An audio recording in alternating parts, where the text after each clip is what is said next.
लहरों के राजहंस। अंक 3। कक्ष में सब कुछ व्यवस्थित है। दीपाधारों के सब दीपक जल रहे हैं, फिर भी एक सूनेपन का आभास होता है। कक्ष में व्यक्ति कोई नहीं है। सामने का द्वार बंद है। कुछ क्षण निस्तब्धता, फिर उद्यान की ओर से सुंदरी और अलका के स्वर सुनाई देते हैं। नेपथ्य। सुंदरी। किसी ने भी नहीं देखा। यह कब हुआ? अलका। नहीं देवी। सुंदरी। यह भी पता नहीं कि घटना दिन की है या रात की। अलका। 9 दिन भर इधर आने का अवसर ही न मिला। सुंदरी और अलका दाईं ओर के द्वार से आती है। सुंदरी के बाल खुले हैं। वेश उसी तरह है जैसे दूसरे अंक के अंत में था। चेहरे के भाव में एक कठोरता है। आँखों से लगता है जैसे एक चुनौती से लड़ रही हो।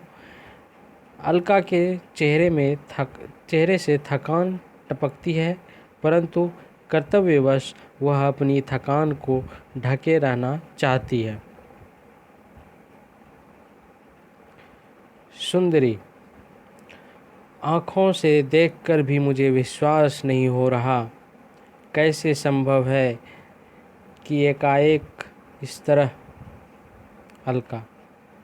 मैंने देखा तो सोचा आँखों को कुछ हो गया है। जब विश्वास हुआ कि नहीं, आँखों का दोष नहीं, तो लगा कि इस अपराध की साझीदार मैं भी हूँ। पहले सोचा आपको अभी सूचना ना दूँ, पर फिर मुझसे रहा नहीं गया। सुंदरी। सूचना न देने से वे लौट न आते, परंतु अलका जाकर मत्स्याकार आसन पर बैठ जाती। मैं अब भी नहीं सोच पा रही कि यह हुआ कैसे।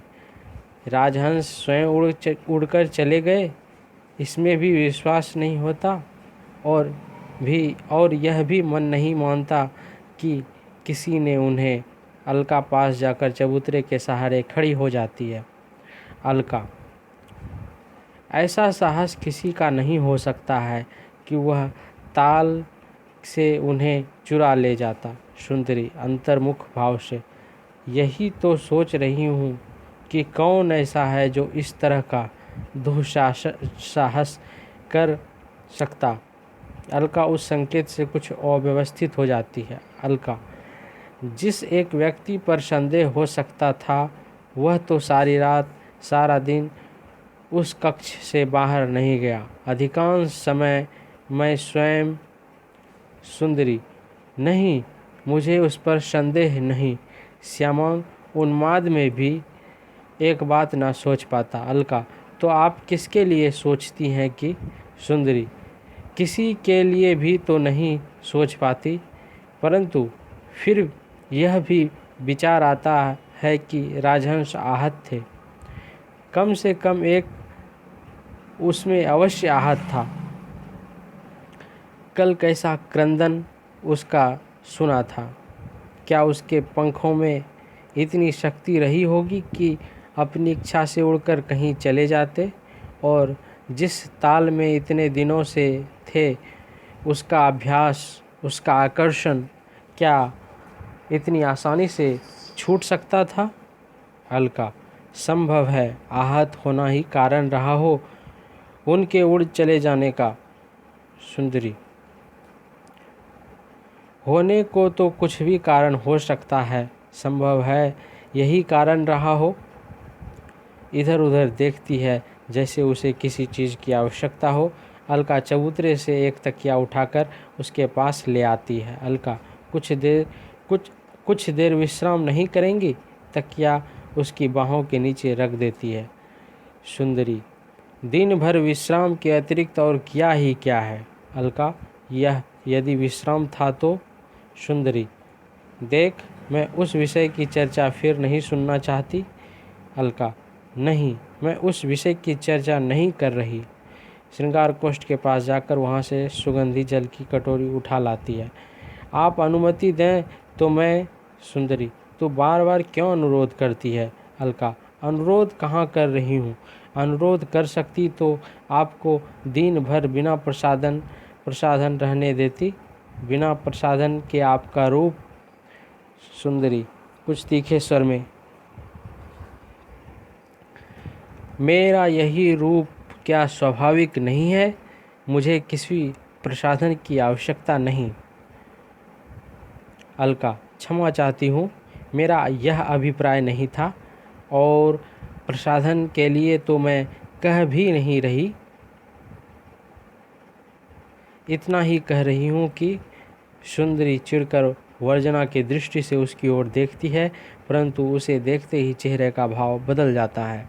सुंदरी, तू स्वयं इतना थकी है, फिर क्यों ऐसी हट कर रही है? अलका, हट नहीं कर रही, विनय से कह रही हूँ। संभव है कुमार को लौट कर आने में अभी और समय लगे, तब तक आप। सुंदरी मत्स्याकार आसन से उठ खड़ी होती है। सुंदरी आगे के दीपाधार की ओर आती हुई, मैंने कहा था मैं इस विषय की चर्चा नहीं सुनना चाहती। अलका अपराध भाव से आंखें झुकाए अपने स्थान पर खड़ी रहती है। सहसा अलका की ओर मुड़कर, तू समझती है कि मैं उनके लौटने की प्रतीक्षा कर रही हूँ? आंखें उस ओर से हटाकर अंतर्मुख भाव से, प्रतीक्षा कर रही होती तो अपने माथे का विशेषक यह बिंदु सूख जाने न देती, परंतु जितना समय इसे गीला रखना चाहिए उससे अधिक समय तक मैंने इसे गीला रखा। 1 पहर, 2 पहर, 3 पहर, हर बीतता हुआ क्षण मेरे प्रयत्न का उपहास उड़ाता था। फिर भी मैं अपने अंदर के विरोध से लड़ती रही, मन के विद्रोह को किसी तरह समझाती रही, परंतु एक क्षण आया जब वह प्रयत्न मन से हार गया। मेरा गीला हाथ माथे तक जाकर लौट आया और मैंने उसे फिर गीला नहीं किया। सहसा श्रृंगार कोष्ठ के पास जाकर वहाँ से एक कटोरी उठा लेती है। कटोरी वाला हाथ अलका की ओर बढ़ाकर, यह कटोरी है जिसमें मैंने पानी भर कर रखा था। कटोरी खाली नहीं हुई थी, पर मैंने स्वयं इसे खाली कर दिया। कटोरी को एक झटके से फिर श्रृंगार कोष्ठ पर रख देती है। अब मुझे प्रतीक्षा नहीं है अलका, मैं अपने स्वाभिमान को और नहीं छल सकती। लौटकर अलका की ओर आती हुई, वे जब भी लौट कर आएँ अपने घर में आएंगे, कोई उनसे कुछ कहेगा नहीं, और यदि आने में कोई बाधा है तो। अलका बढ़कर उसकी ओर आती हुई, ऐसी बाधा की बात आप सोच सकती हैं? सुंदरी, मैंने कहा है अलका, मैं अपने स्वाभिमान को और नहीं छल सकती। नदी तट तक जाने आने में जितना समय लगता है उसके अतिरिक्त घड़ी भर समय, और यह उन्होंने कहा था। मैंने विश्वास से उन्हें भेजा था, चाहती तो उस समय उन्हें रोक भी सकती थी, परंतु रोकना मैंने नहीं चाहा। झूले के पास जाकर एक हाथ उस पर रख लेती है, क्योंकि रोकना दुर्बलता होती। मन में कहीं यह साल बनी रहती कि मैंने उन्हें नहीं जाने दिया, तो कहीं उसका अर्थ होता कि उन पर और अपने पर मुझे विश्वास नहीं था। अलका सुगंधी जल की कटोरी लिए हुए पास आ जाती है। अलका, आप कुछ देर के लिए यहीं न बैठ जाएंगे? सुंदरी उसे देखती है और आत्मसमर्पण के भाव से झूले पर बैठ जाती है। अलका हल्के हाथ से उसके माथे पर सुगंधी जल लगाने लगती है। सुंदरी, तेरा यह स्नेह और विश्वास, कभी कभी सोचती हूँ कि तू मेरी दासी क्यों है, क्यों नहीं तू। अलका, मेरी बात मानेंगी? सुंदरी, तेरी बात मानती कब नहीं हूँ। अलका एक ओर से माथे से दूसरी ओर आती हुई, कुछ देर यहीं लेट रहें, नींद आने से मन स्वस्थ हो जाएगा। मैं तब तक किसी को भेजती हूँ कि जाकर देख आए। सुंदरी, नहीं अलका, किसी को कहीं भेजना नहीं है। भेजकर बुलाना होता तो मैं बहुत पहले ही भेज देती। मैं कह चुकी हूँ कि उनके आने में यदि बाधा हो तो। अलका, वे अवश्य आएंगे, आप तब तक कुछ देर सो रहें। न आने का एक कारण यह भी तो हो सकता है कि समय पर न आ पाने से उनका संकोच ही उन्हें रोके हो, या आर्य मैत्रेय के साथ आखेट पर निकल गए हों। सुंदरी अंतर्मुख भाव से, आखेट पर आर्य मैत्रेय के साथ? गले के एक अस्पष्ट सा स्वर निकल पड़ता है, उनके हाथ हटाती हुई। बस अब और नहीं। अलका कटोरी लिए हुए उठकर श्रृंगार कोष्ठ की ओर जाती है और कटोरी रखकर वहाँ से रेशमी वस्त्र का एक टुकड़ा निकाल लाती है। अलका, यह नहीं तो भाई से विदा लेने में संकोच हो रहा होगा, और कोई कारण नहीं हो सकता है। उसका माथा वस्त्र से पोंछ देती है और लौटकर वस्त्र श्रृंगार कोष्ठ में नीचे रख देती है। आप विश्राम कर लें, वे ज्यों ही लौट कर आएंगे मैं आपको जगा दूंगी। मत्स्याकार आसन से उठकर तकिया झूले में लगा देती है। अब लेट जाएं, कह रही हूँ कि कुछ देर के लिए लेट जाएं। अभी कह रही थी, आप मेरी बात मानती हैं? सुंदरी फिर आत्मसमर्पण के भाव से अपने को उसके हाथों में छोड़ देती है। अलका सहारा लेकर उन्हें झूले में लिटा देती है और कुछ पल झूले को हिलाती रहती है। फिर एक बार झुककर उसे देख लेती है और झूले को हिलता छोड़कर दबे पांव बाईं ओर के द्वार के पास आ जाती है। द्वार से बाहर देखती हुई दबे हुए स्वर में, निहा। पल भर के व्यवधान के बाद फिर निहारिका। जैसे सोई हुई उठ कर आती है। तो सो रही थी? निहारिका, नहीं, सो नहीं रही थी। अलका होठों पर उंगली रखकर उसे धीरे बोलने का संकेत करती है।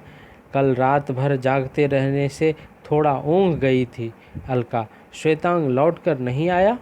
निहारिका, मैंने उसे नहीं देखा, जाकर देखती हूँ। अलका, वह लौट आया हो तो उससे कहना कि, पल भर सोचकर कहना कि वह एक बार झूले की ओर देख लेती है, फिर वह यहीं आ जाएं। निहारिका जाने लगती है। और सुन, निहारिका रुककर उसकी ओर देखती है। उससे कहना कि, झूले की ओर संकेत करके, अभी इन्हें किसी तरह सुलाया है, आकर ऐसे स्वर में बात ना करें कि नींद टूट जाए।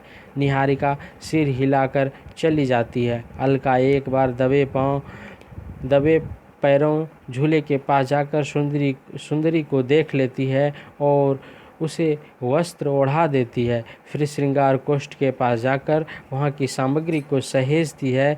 चंदन लेप की सूखी कटोरी उठाकर दाईं ओर से बाहर ले जाती है और पल भर बाद भरी हुई कटोरी लिए हुए लौट आती है। उसे यथास्थान रख रही होती है कि उसी ओर से श्वेतांग आता है। अलका उसे धीरे बोलने का संकेत करती है और हल्के पैरों से उसके पास चली जाती है। अलका, उनसे मिले? श्वेतांग धीरे से सिर हिलाता है। श्वेतांग? नहीं। अलका, उन्हें देखा भी नहीं? श्वेतांग, नो, देखा भी नहीं। अलका, वे वहाँ नहीं हैं? श्वेतांग, वहाँ से कब के जा चुके हैं? अलका, जा चुके हैं? अकेले? श्वेतांग, हाँ, अकेले। अलका, यह पता नहीं चला किधर गए हैं? श्वेतांग, ठीक से पता नहीं चला, इतना पता चला कि पहले बहुत देर तक वहाँ थे। जिसमें वहाँ पहुँचे तथागत इतने लोगों से घिरे हुए थे कि कितनी ही देर वे उनके सामने नहीं आ जा पाए। प्रतीक्षा करते हुए कितनी ही बार लौट आने के लिए अस्थिर हुए, फिर लौटने का साहस नहीं कर सके। अलका श्रृंगार कोष्ठ से अपना छोड़ा हुआ काम पूरा करने लगती है। एक बार टूटे हुए दर्पण को आधार स्थान से उठाकर देखती है, फिर उसे वहीं रखकर वस्त्र खंड से पोंछ देती है। अलका, फिर? श्वेतांग, उस थोड़े से स्थान पर धीरे धीरे टहलता हो। अंत में किसी तरह अवसर मिला तो उन्होंने प्रणाम करके तथागत से अपने यहाँ आतिथ्य स्वीकार करने के लिए कहा। अलका, आतिथ्य स्वीकार करने के लिए कहा और उन्होंने स्वीकार कर लिया?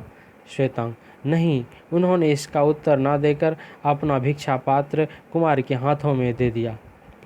अलका, स्तंभित सी, उन्होंने अपना भिक्षा पात्र कुमार के हाथों में दे दिया? श्वेतांग, बताने वालों ने मुझे यही बताया। कुमार उस समय इतने अव्यवस्थित थे कि भिक्षा पात्र हाथ से लिए हुए ही लौटकर यहाँ आने लगे।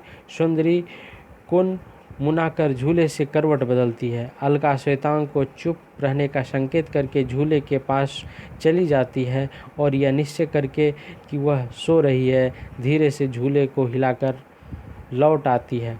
अलका, गौतम बुद्ध ने उन्हें रोका? श्वेतांग, कहकर नहीं रोका। कुछ क्षण स्थिर दृष्टि से उन्हें देखते रहे, फिर उन्हें अपने पीछे आने के लिए कहकर विहार में चले गए। अलका, कैसा अंतर्द्वंद रहा होगा कुमार के लिए। श्वेतांग, ना चाहते हुए भी कुमार को उनके पीछे जाना पड़ा। सुना है वहाँ जाकर तथागत ने उन्हें उपदेश दिया और भिक्षु आनंद से उन्हें दीक्षित करने के लिए कहा। अलका, स्तब्ध होकर, उन्हें दीक्षित करने के लिए कहा?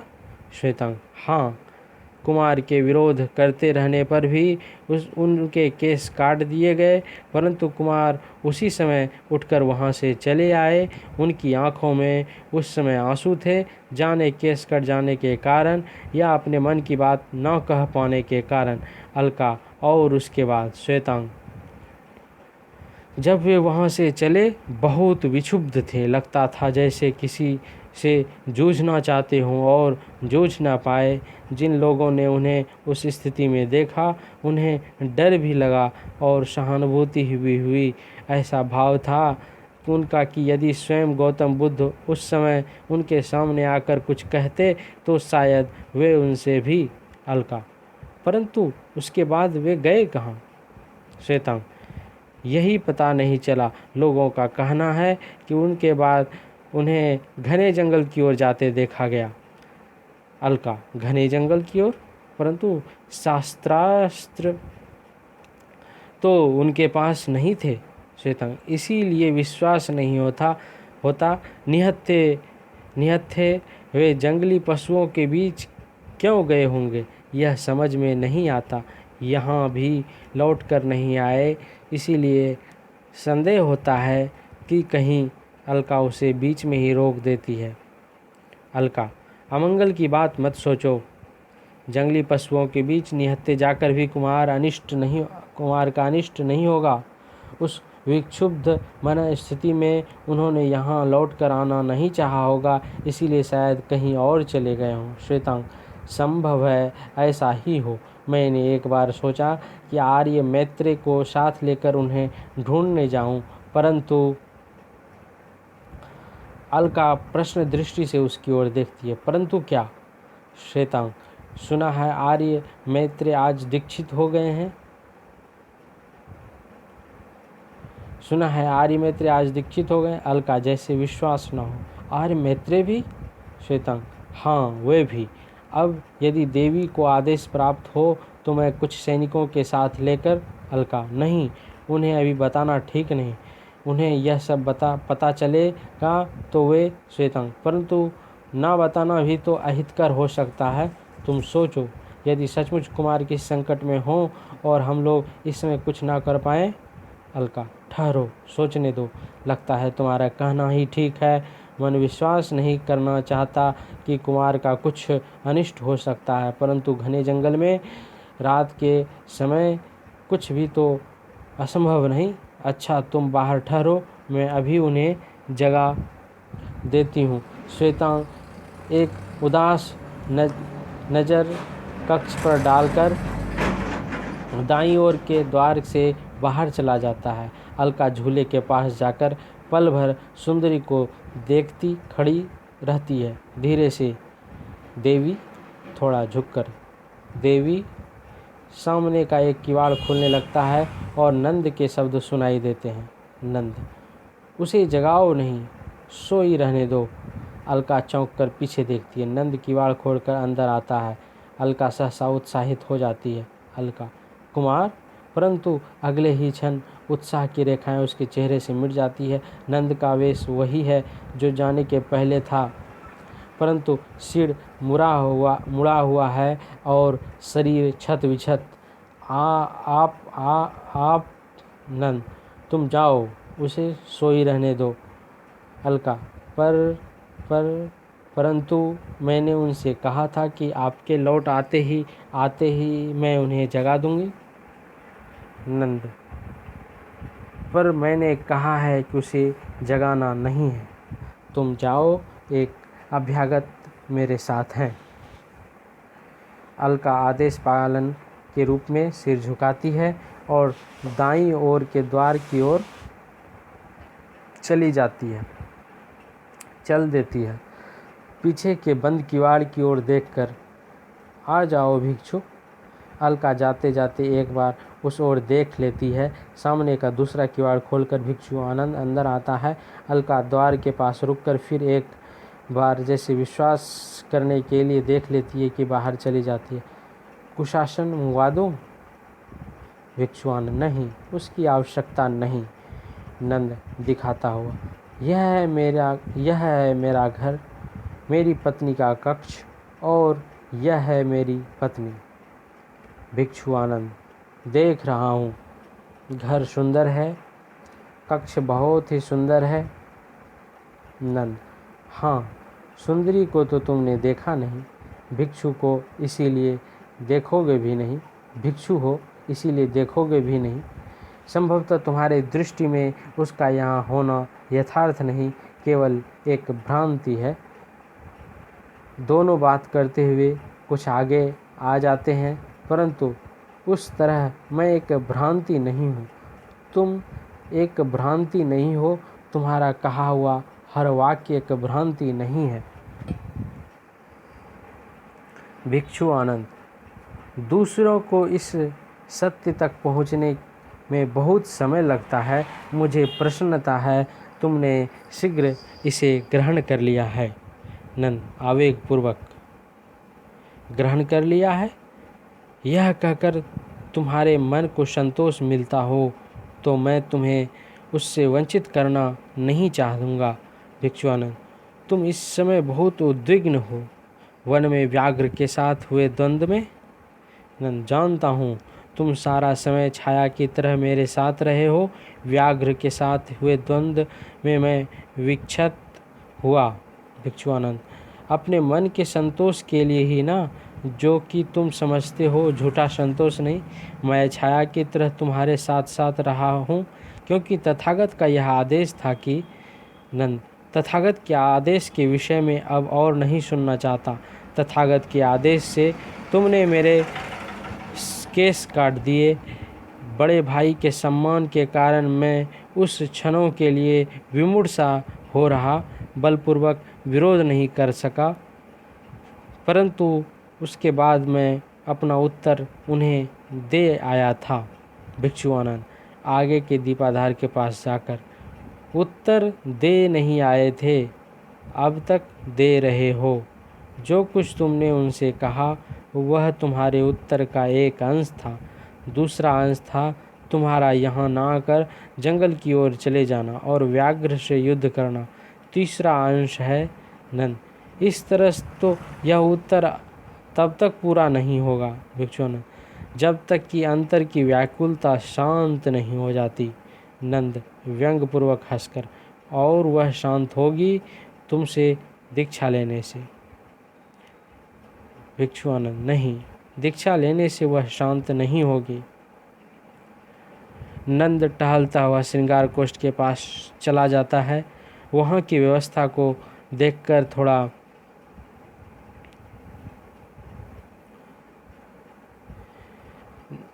नंद दीक्षा लेने से वह शांत ना होगी। नंद टहलता हुआ श्रृंगार कोष्ठ के पास चला जाता है। वहाँ की व्यवस्था को देखकर थोड़ा चौंकता है, फिर भिक्षु आनंद की ओर लौट आता है। नंद,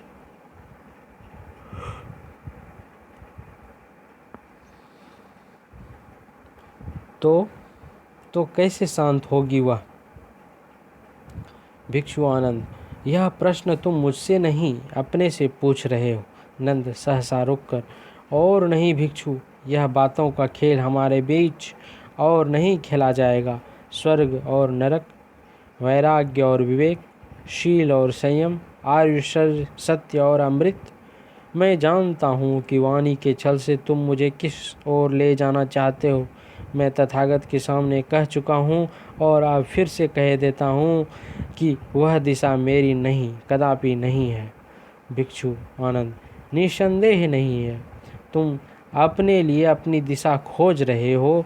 यह व्याकुलता ही वास्तविक आरंभ है। तुम यह जानते हो, इसीलिए अपनी व्याकुलता से इतना नहीं लड़ रहे। नंद, बातें अब रहने दो भिक्षु। तुम देखना चाहते थे घर, तुमने देख लिया। दाएं और बाएं संकेत करके। उधर मेरा कक्ष है, इधर उद्यान है। भिक्षु, मैं घर देखने आया था, घर, कक्ष और उद्यान नहीं। अब मुझे चलना चाहिए। पल भर स्थिर दृष्टि से नंद को देखता रहा, फिर सामने के द्वार की ओर चल देता। अच्छा। नंद पल भर अपने स्थान पर रुका और फिर उस द्वार की ओर बढ़ता है। नंद, ठहरो भिक्षु। भिक्षु आनंद रुककर प्रश्न दृष्टि से उसकी ओर देखता है। जाने से पहले तुमसे एक प्रश्न पूछना चाहता हूँ। भिक्षु आनंद, मुझसे? परंतु जो व्यक्ति तुम्हारे किसी भी प्रश्न का उत्तर दे सकता है वह मैं नहीं हूँ। उत्तर किसी भी प्रश्न का तुम्हें केवल एक ही व्यक्ति से मिल सकता है और वह उस व्यक्ति का नाम है नंद। नंद, तो जाओ भिक्षु। मैं फिर से वही खेल खेलने के लिए तुम्हें नहीं रोकना चाहूँगा। उसकी ओर से मुंह फेर कर आगे के दीपाधार के पास आ जाता है। भिक्षु आनंद से बाहर से मुड़कर एक बार फिर उसकी ओर देख लेता है। भिक्षु आनंद, मुझे रोकने का तो प्रश्न ही नहीं।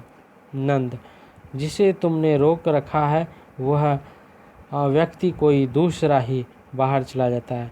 नंद जब तक मुड़कर उस ओर देखता है तब तक वह जा चुका है। नंद जैसे उसे सुनाने के लिए कुछ कदम द्वार की ओर जाता है। नंद, बातों को उलझाते क्या हो?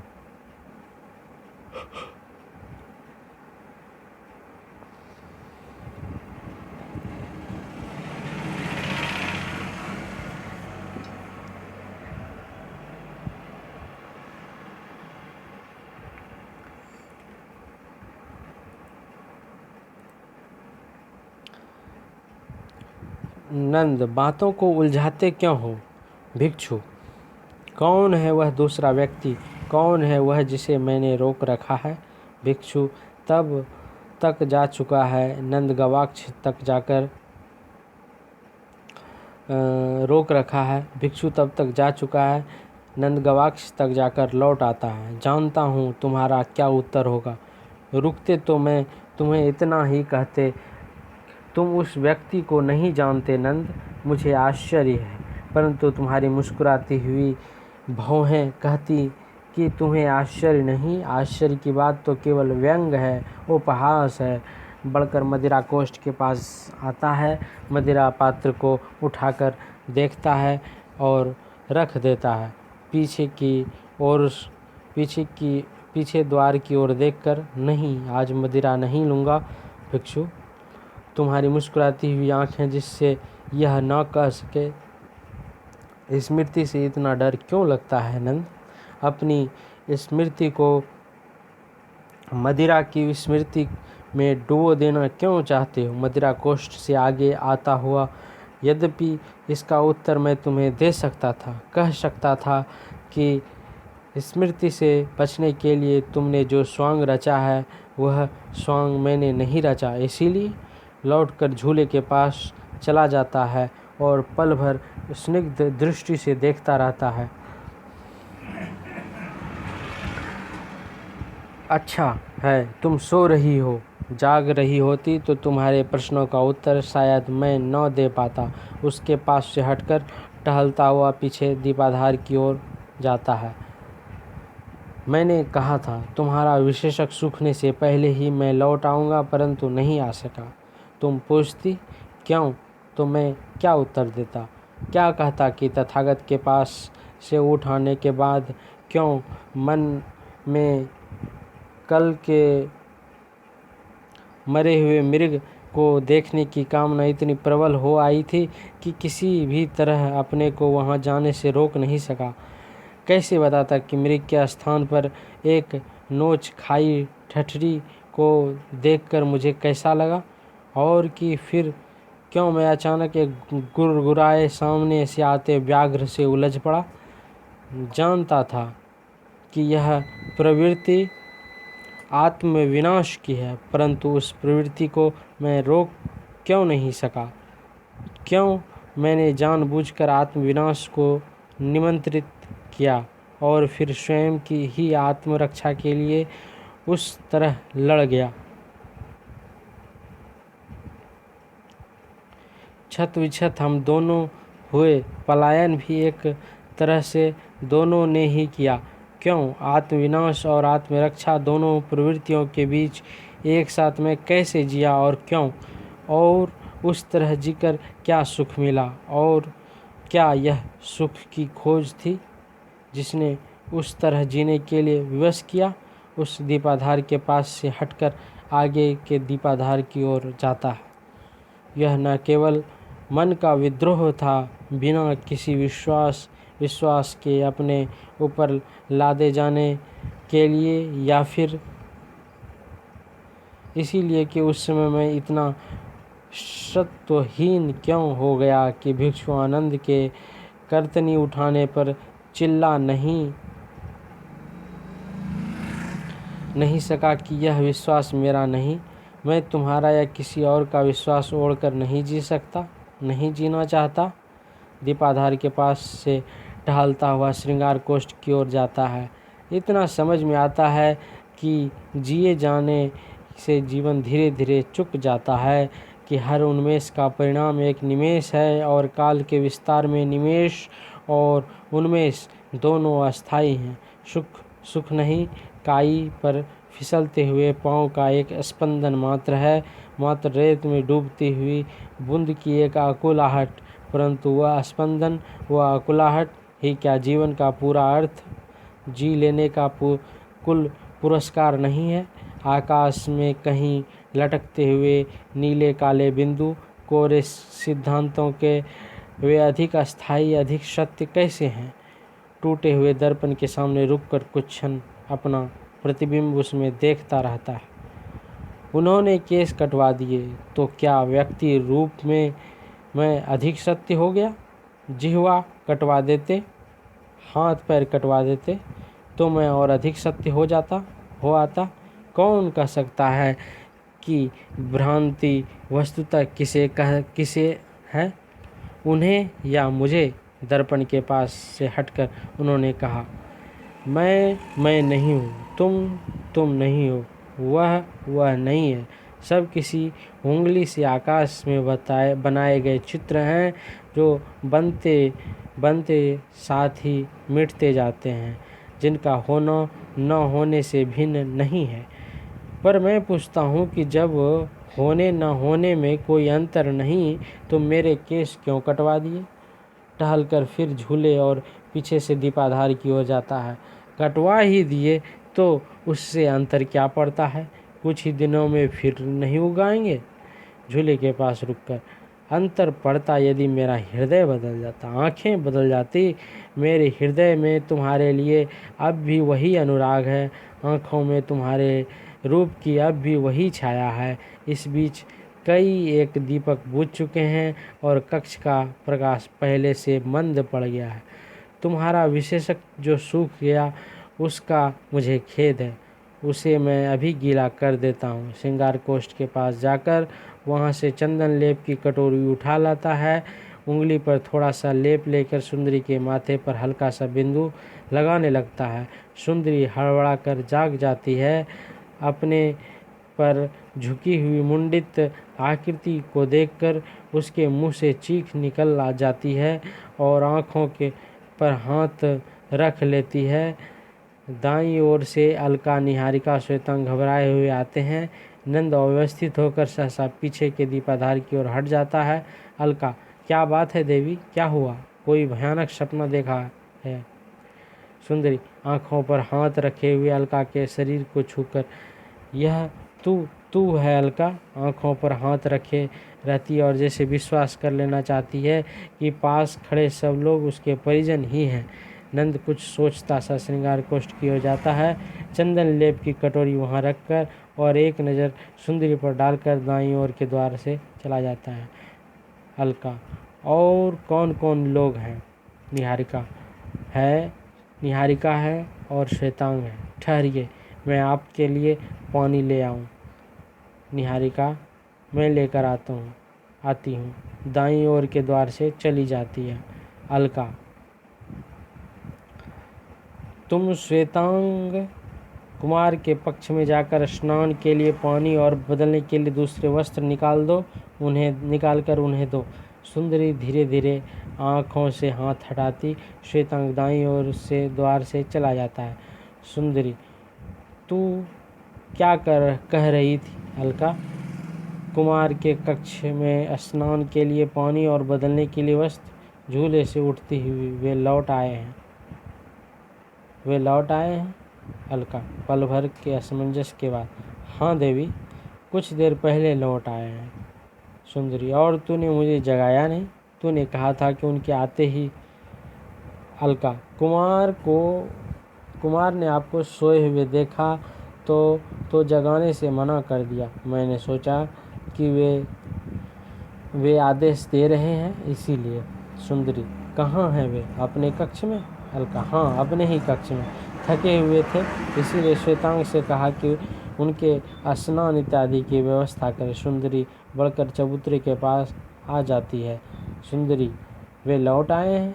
फिर ऐसा भयानक सपना मैंने क्यों देखा? अलका, सोते समय आपका मन स्वस्थ नहीं था और फिर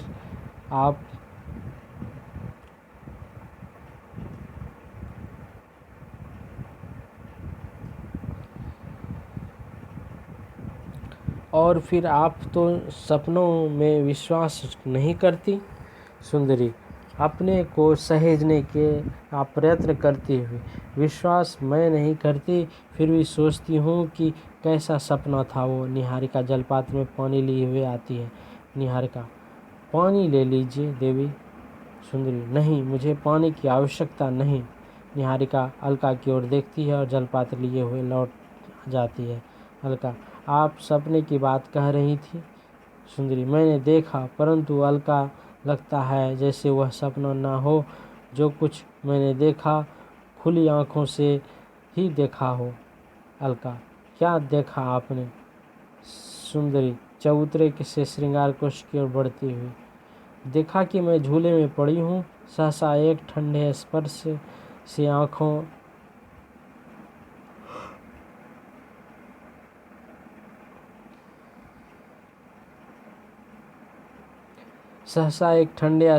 आँख खुल जाती है और आँखें खुलते ही सिहर कर देखती हूँ कि एक रुंड मुंड आकृति मेरे ऊपर झुकी हुई है।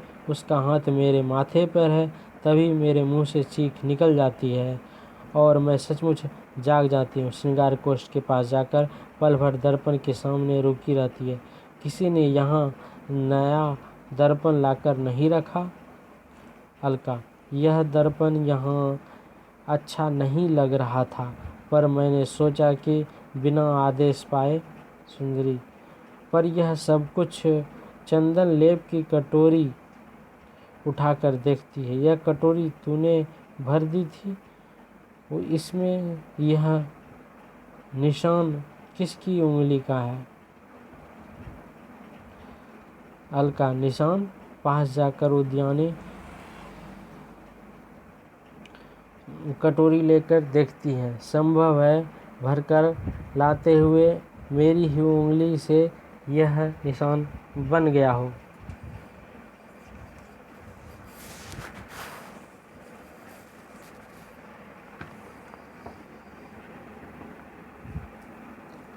अब बैठिए, मैं आपके शरीर का कुछ प्रसाधन कर दूं।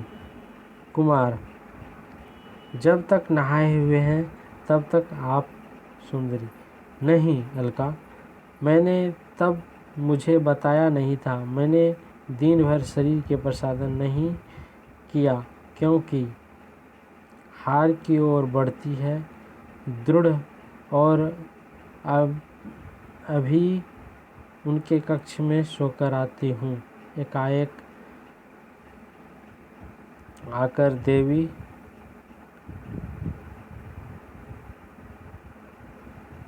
सुंदरी रुककर, क्यों? कहना क्या कहना चाहती है? अलका, मैं सोचती थी कि चरित्र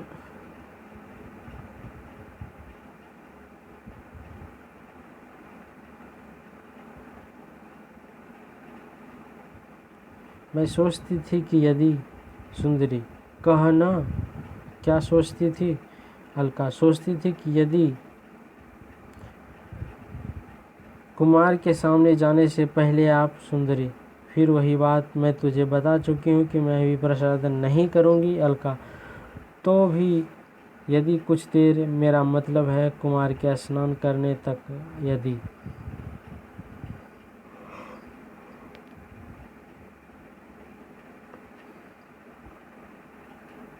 सुंदरी, नहीं, मैं और प्रतीक्षा नहीं करूँगी। 5 पहर से मैं उन्हें देखा नहीं है। दाईं ओर के द्वार से चली जाती है। अलका द्वार तक जाता है और लौट आती है उद्विग्न भाव से। श्रृंगार कोष्ठ के पास जाकर चंदन लेप की कटोरी को उठाती और रख देती है। साथ ही आशंकित भाव से द्वार की ओर देखती हुई उधर की प्रतिक्रियाओं की प्रतीक्षा करती है। कुछ अंतराल के बाद सहसा उधर से सुंदरी के शब्द सुनाई पड़ते हैं। नहीं नहीं, यह असंभव नहीं। अलका बढ़कर द्वार की ओर जाने लगती है कि सहस्रा सुंदरी उधर से आ जाती है। ऐसा लगता है, ऐसा भाव ऐसा है जैसे सहसा कहीं से चोट खा आई हो। अलका पास जाकर उसे संभालने को देता प्रयत्न में।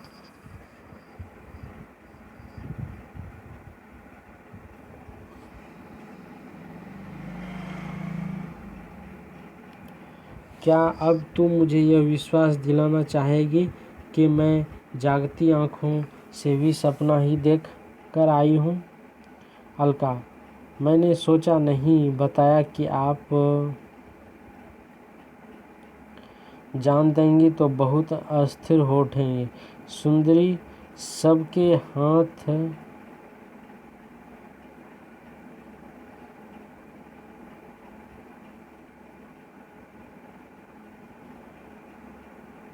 अलका, मैं इसीलिए नहीं बताया कि आप जान लेंगी तो बहुत कुछ अस्थिर हो उठेंगे।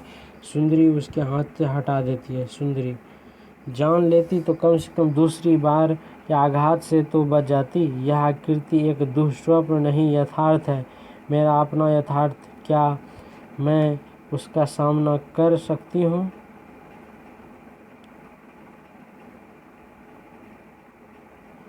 क्या एक बार इतना भी कह सकती हूँ कि आपने मेरे पास के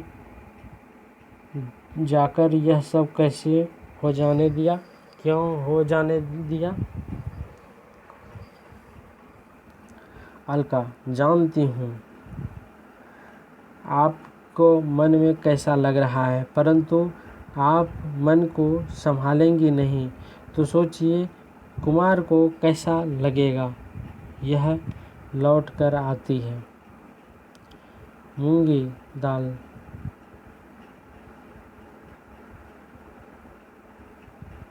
सुंदरी, वे नहीं आए। अलका, जो लौट कर आया है वह व्यक्ति कोई दूसरा ही है।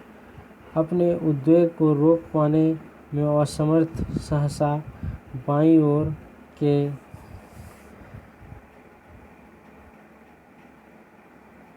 द्वार से उद्यान की सरलता।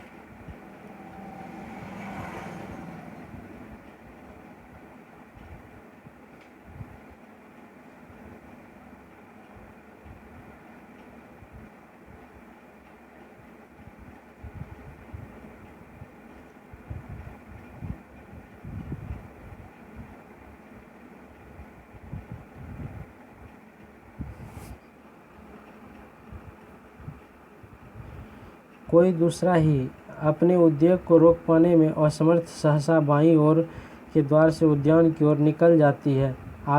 जाते जाते कोई दूसरा ही उस समय दाईं ओर के द्वार से नंद आकर अंदर आता है। आँखों से खोया खोया और चेहरे से गंभीर आनंद अलका को देखे बिना पीछे के दीपाधार की ओर जाता है। कोई दूसरा ही? तो क्या सचमुच मैं कोई दूसरा ही हूँ? भिक्षु ने यही कहा था। तुम भी अब यही कह रही हो, परंतु मैं जानता हूँ कि मैं कोई दूसरा कैसे हूँ, मात्र इसीलिए कि किसी ने हठ से मेरे केस कटा दिए। दीपाधार के पास रुकता है तो सहसा दृष्टि से अलका पर पड़ती है। अलका जैसे अप्रसन्न होकर श्रृंगार कोष्ठ के पास झुकी हुई है। तुम यहीं खड़ी हो। अलका जाओ, तुम्हारी स्वाभिमानी को तुम्हारी आवश्यकता होगी। अत्यंत आंखें उठाकर उसकी ओर देखती है।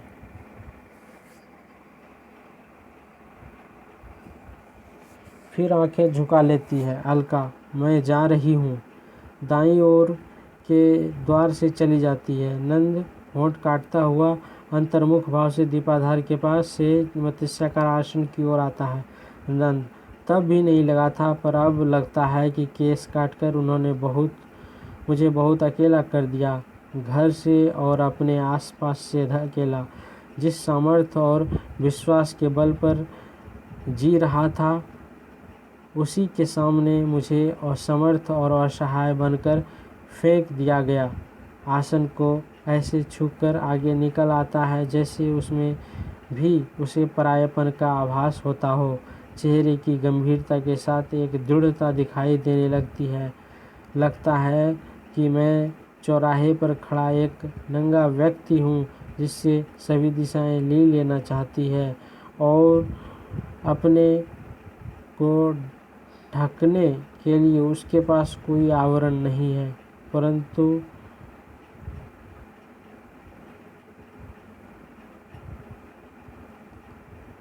परंतु मैं इस असहायता की स्थिति में नहीं रह सकता।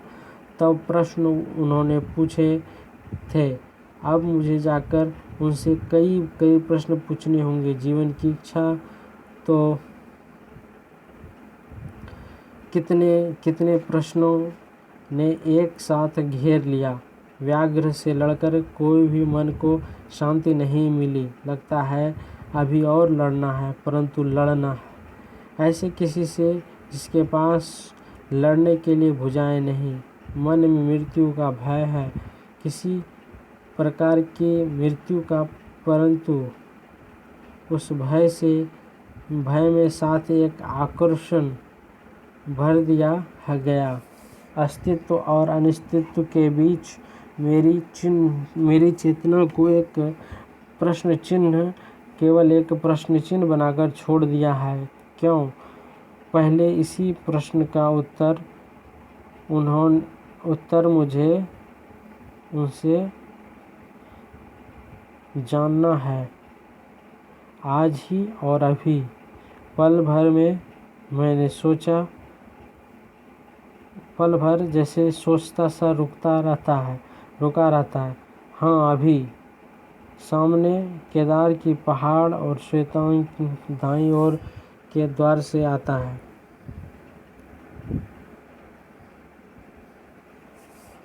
कुमार, नंद रुककर उसकी ओर देखता है। स्नान के लिए पानी रख दिया है, बदलने के लिए वस्त्र भी निकाल दिए हैं।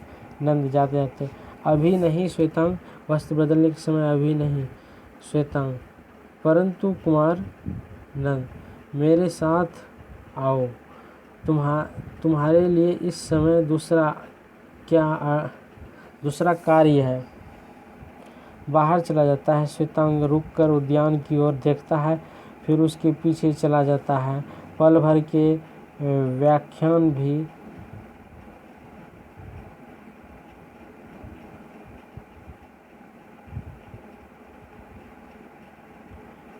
नंद, मेरे साथ आओ, तुम्हारे लिए इसमें दूसरा कार्य। बाहर चला जाता है। श्वेतांग रुककर उद्यान की ओर देखता है, फिर उसके पीछे पीछे चला जाता है। पल भर के व्यवधान के बाद बाईं ओर के द्वार से अलका आती है। अलका, कुमार चारों ओर नजर दौड़ाती है, पर नंद को न देख कर उसी द्वार से संबंधित चली आती है। फिर अधिकांश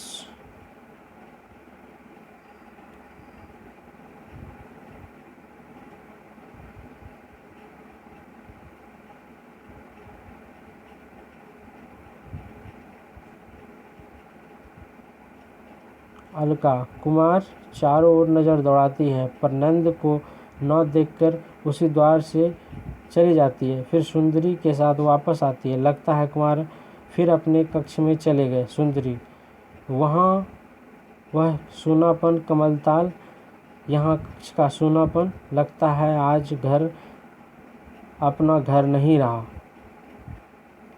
धीरे धीरे जाकर मत्स्याकार आसन पर बैठ जाती है। अलका, निहारिका से कह दो कुमार स्नान कर चुके तो। सामने के द्वार से श्वेतांग गंभीर और थका सा अंदर आता है। श्वेतांग, कुमार स्नान नहीं करेंगे, उन्होंने मुझसे कहा कि। सुंदरी सहसा आसन से उठ खड़ी होती है। सुंदरी, क्या कहा उन्होंने? और वे बाहर कब चले गए? वे तो। श्वेतांग, कुमार अभी अभी बाहर गए, जाते उन्होंने मुझसे कहा है कि। सुंदरी, पहले से और अव्यवस्थित होकर, वे अभी अभी फिर बाहर चले गए हैं? क्यों? रात के समय इस तरह जाने का कारण? श्वेतांग, कारण उन्होंने नहीं बताया, इतना ही कहा कि। सुंदरी उतावली में, क्या कहा है उन्होंने? जल्दी से बताते क्यों नहीं? श्वेतांग सिर झुका लेता है, प्रयत्न से बात कह पाता है। श्वेतांग, उन्होंने कहा है कि वे अपने केसों की खोज में जा रहे हैं, जाकर तथागत से पूछना चाहते हैं कि उन्होंने उनके केसों का क्या किया, और यदि कुछ नहीं किया तो क्या उनके केस उन्हें लौटाए जा सकते हैं? उनकी पत्नी को उन केसों की आवश्यकता है। सुंदरी जैसे जड़ सी हो रहती है। सुंदरी, यह कहा उन्होंने? हाथों में मुंह छिपाए फिर आसन पर बैठ जाती है। इतना ही समझ पाए हैं वे, मुंह से हाथ हटाकर। जाओ तुम लोग जाओ, मुझे इस समय एकांत चाहिए। श्वेतांग अलका की ओर देखता है और सिर झुकाए धीरे धीरे चला जाता है। अलका सुंदरी को सहेजने के प्रयत्न में उसके पास बैठने लगती है। जा, तू भी जा अलका, मैंने कहा है मुझे एकांत चाहिए, बिल्कुल एकांत। अलका अनमने भाव से उसके पास से हटती उसी द्वार से चली जाती है। रूंधे हुए गले से, इतना ही तो समझ पाते हैं लोग, बस इतना ही तो इनकी समझ में आ पाता है। फिर से मुंह हाथों में छिपा लेती है। प्रकाश धीमा होने लगता है और साथ साथ नेपथ्य से श्यामांग के शब्द सुनाई देते हैं। नेपथ्य नहीं, किसी की समझ में नहीं आता। पत्थर, पानी में पत्थर मैंने नहीं फेंके, जिसने पत्थर फेंके वह भी वहीं छाया थी। यह अंधेरा मुझसे नहीं ओढ़ा जाता। मुझे एक किरण ला दो, एक किरण। इस बीच सुंदरी की छायाकृति चेहरे से हाथ हटाती है। सुंदरी, इससे अधिक कभी समझ भी नहीं पाएंगे, ये कभी नहीं समझ पाएंगे। नेपथ्य, विलीन होता हुआ स्वर, बस एक किरण, केवल एक किरण। नेपथ्य का स्वर और मंच की आकृति दोनों साथ साथ विलीन हो जाते हैं। तीसरा अंक समाप्त। इस प्रकार लहरों का राजहंस समाप्त।